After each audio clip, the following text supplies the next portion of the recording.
In this tutorial, you will learn how to set up the blog page in the Castello theme. To get started, let's create a new page with the title Blog. You can use any title, it doesn't make a difference.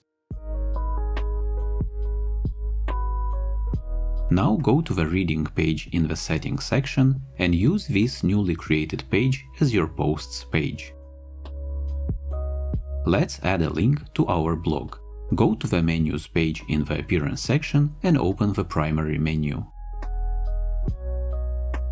Expand the Pages panel, select your blog page and click on the Add to Menu button.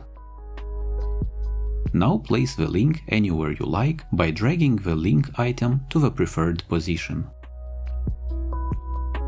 Save your changes by clicking on the Save Menu button. Now the blog is accessible from your primary menu. On the reading page in the settings section, you can change the number of posts that are displayed on a single archive page.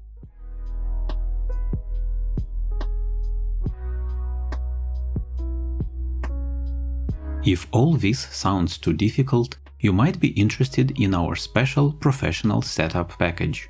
You can visit our pricing page for information about our pricing plans and special packages. Please contact our support team if you have any questions.